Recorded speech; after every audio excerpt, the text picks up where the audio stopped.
Estamos de volta com a discussão, agora falando sobre os 26 anos do ECA, o Estatuto da Criança e do Adolescente. No bloco anterior, a gente estava falando da questão da educação e eu queria falar exatamente um ponto que ficou pendente. Os adolescentes, os jovens que vão cumprir medida socioeducativa, qual é o nível educacional? Faltou escola para eles também? Durante o internamento, é compensado de alguma forma isso? O índice é muito baixo. Essa é uma característica. A baixa escolaridade, baixa renda, a grandíssima maioria negro ou pardo. Tá? E o ensino durante o período de internação é obrigatório, como é obrigatório lá. Só que é obrigatório, é muito importante porque é considerado para a questão da análise, da avaliação periódica. Né? Aqui na João Pessoa, nós temos unidades em João Pessoa, em Campina Grande e em Souza. Aqui você concentra da região da Borborema para cá. E a gente tem uma escola específica, tá? Que funciona nessas unidades. Qual que é a grande dificuldade? É que você tem numa escola, você montar turma para todos os níveis de escolaridade, num espaço bastante restrito. Né? Você tem que formar turmas, e às vezes com poucos alunos, mas você tem que oferecer por obrigação. Certo. Então, durante essa internação, ele pode sair com o ensino básico, o fundamental completo, é isso? Isso, mas que pelo menos ele vai obrigatoriamente estar frequentando a escola. Certo. Tem que estudar. Vamos falar um pouquinho sobre trabalho infantil, né? Trabalho infantil, a gente tem aqui, olha, um dado que em 92, antes do ECA, o índice de pessoas de 10 a 15 anos de idade trabalhando ou procurando trabalho era de 23,63%.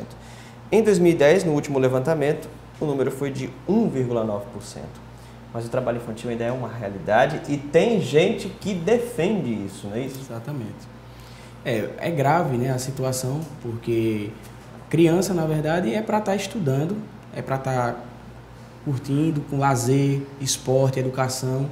E, infelizmente, alguns pais utilizam as crianças como meio de vida, colocam para fazer trabalho forçado. E, infelizmente, como essa triste realidade existe, acaba se generalizando alguns fatos isolados.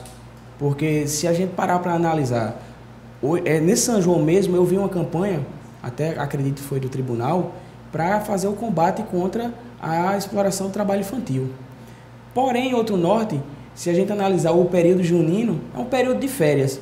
A meu ver, nada impediria uma criança ou um adolescente contribuir com o pai numa atividade extra, vender um milho, vender uma pipoca, até porque acredito que isso também é importante na formação da criança, mas que se fique somente nesse tipo de caso.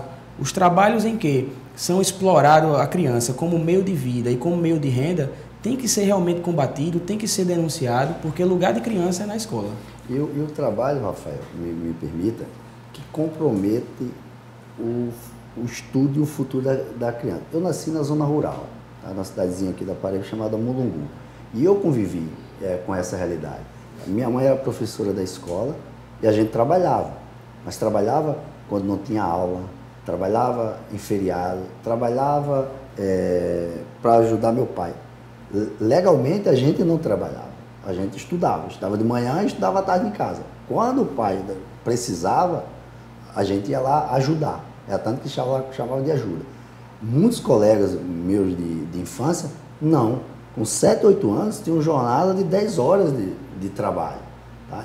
Então existe aí dá para definir... Com certeza. Que pode ser caracterizado. E a gente pode até fazer um debate. Onde estão os seus colegas nesse exato momento? Situação muito difícil, certo? Né? Isso. E boa parte, assim, alguns assistiam a aula à tarde, tinham dificuldade de aprendizado, por cansaço físico. Imagina. Na época ainda era permitido estudar à noite, então você tinha crianças estudando à noite. A gente não, a gente vivia para estudar, eu e meus irmãos. E ajudava em alguma coisa. E ajudava quando precisava, mas era quando, por exemplo, período de colheita de algodão. Aí, às vezes, à tarde a gente ia para lá quando precisava, quando meu pai e meus irmãos mais velhos não davam nesse conta. caso, o trabalho ele tinha uma função social de integrar, de fazer parte da família. É o que hoje a gente chama de agricultura familiar. A família contribui, mas não é um trabalho. Tanto é que ele falou que ele usou até um termo que eu achei muito importante. A gente não tratava isso como trabalho, a gente ia ajudar o pai, né? Então é diferente. Ele tinha isso como coisa uma em casa, de às ajuda. vezes Claro. a criança ajuda na faxina da casa, Claro. né? E é importante. Isso também faz parte, isso não pode ser considerado trabalho infantil. Não, isso aí colabora com a parte da organização, questão de responsabilidade. Eu acho que a gente está entrando numa época em que a gente está tratando a criança também com tanto zelo, e é aquela premissa: quanto mais mimo a gente der também, a gente acaba criando pessoas preguiçosas, pessoas que não têm responsabilidade, sem perspectiva. A gente tem que mostrar a realidade, mas não tem que deixar com que ela sofra com a realidade. Tem que mostrar. Eu tenho aqui uns dados sobre mortalidade infantil, que em 1990 era de 47 para cada 1.000 nascimentos, e em 2014 essa taxa era de 14,40%. E junto com a mortalidade, a gente pode colocar também a questão dos homicídios, que infelizmente nesses casos, tanto de crianças e adolescentes, tanto das crianças quanto dos adolescentes, cresceu muito. A gente tem aqui em 1990 uma taxa de 7,7 para cada 100.000 crianças de 0 a 19 anos e 13,9% atualmente, no último levantamento de 2013. Quando se coloca especificamente os adolescentes de 16 e 17 anos, esse número chega a 54 para cada 100.000. O que acontece, o que o ECA deveria ser cumprido, quais são os aspectos para resolver essa situação?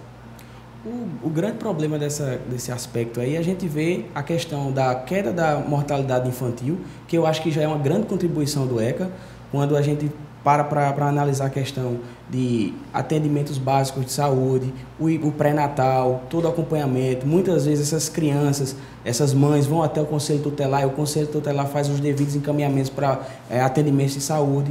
Por outro norte, a gente vê um índice muito grande de homicídios na adolescência. E isso aí, infelizmente, acredito eu que é em decorrência das drogas.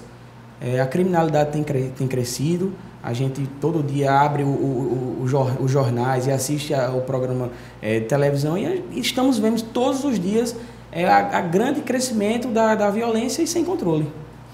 Naldo, o que acontece que elas são mais facilmente aliciadas para o crime por ser crianças ou adolescentes? Ou que contexto é que favorece isso? Tá. Do meu ponto de vista, é uma questão que eu já abordei, a questão da responsabilidade da família. A família toda trabalha e quem cuida das crianças. Tá? Se a família não cuida e o Estado não cuida, tem outras pessoas que vão cuidar, que têm interesse nisso. Nessas estatísticas, se você for aprofundar, você vai ver a origem dessas pessoas, desses adolescentes mortos. Tá? Eles são de periferias, são muito pobres e tal. E nós nos deparamos no Brasil com uma sociedade altamente injusta em algumas questões. Tá? Você se depara com muita riqueza, que nós somos um país muito rico, mas nós temos gente muito pobre. E você tem campanhas midiáticas, propaganda, isso e aquilo, que entra na sua casa e que você não tem aquilo. Tá? E aí, quando você não tem, você tem uma ausência de autoridade, aquele acompanhamento ali, é muito difícil para muitos jovens resistir a dizer: olha, teu pai trabalha um mês inteiro e ganha R$800, tá? Eu te dou 500 para tu levar isso, entregar em determinado local. Tem um fato curioso e que realmente me deixou bastante comovido, foi quando na época eu era assessor do promotor da criança e adolescente. Estava acompanhando um adolescente na oitiva, representando o Ministério Público, e a gente, no meio da oitiva, quando terminou, a gente: cara, por que tu não vai trabalhar, não vai estudar, não vai procurar um jovem aprendiz? Sabe foi o que ele me disse? Ele botou o dedo na minha cara e disse: doutor, eu ganho mais do que o senhor. Quanto é que o senhor ganha? Eu tenho certeza que o que o senhor ganha, eu ganho em uma semana. Qual é o argumento que eu posso dar a esse jovem? É muito complicado. Nesse momento, infelizmente, eu fiquei calado e eu não pude dar mais nenhum conselho a ele nesse momento. Infelizmente, esse é o atrativo que as drogas e esse mundo às margens, né, da sociedade e oferece a ele, e o Estado não tem nada, é oferecer em troca. Dentro de uma família, né, estruturada, normal, né, com o exercício da autoridade, o pai ou a mãe dizer, olha, mas o caminho disso pode não ser muito bom. Né? É melhor a gente ter pouco do que ter muito e lá na frente não ter nada e se dar mal. Então, esse é um problema que a gente precisa é o valor, né? discutir a questão dos valores que são colocados. Ah, mãe, eu não tenho um tênis novo. Tá, mas será que o tênis novo é muito importante? Né? Mas fulano ganhou um. A questão dos celulares hoje em dia, nós temos muito furto de celulares, o celular é um objeto muito cobiçado, é difícil e é preciso trabalhar isso. Quais são os valores? O celular é importante? Bom, mas é muito importante. Qual o caminho que você vai seguir para conquistar aquele celular? Porque tem um caminho X e o caminho Y. O caminho que você vai conquistar o celular vai ser seu, que ninguém vai mexer com ele. Tem um caminho rápido que você vai ter. Mas não é o seu celular. E, às vezes, por um curto espaço, né? A gente estava conversando antes do programa, eu até dei o exemplo lá de um interno que está em Campina Grande, que passou no Enem para um curso muito difícil, numa colocação alta, de terceiro colocado. Tá? E que se aventurou a fazer um furto junto com um colega no mercadinho. E na saída foi apreendido. Né? Então, assim, muitas vezes é isso que está precisando a gente fazer essa discussão de valores. Né? Ok. Depois do intervalo, a gente vai falar sobre outros aspectos. Por exemplo, como o ECA mudou a publicidade infantil, as punições físicas, o castigo, a exposição de imagens de crianças e adolescentes e muito mais. Continue com a gente, porque aqui tem discussão.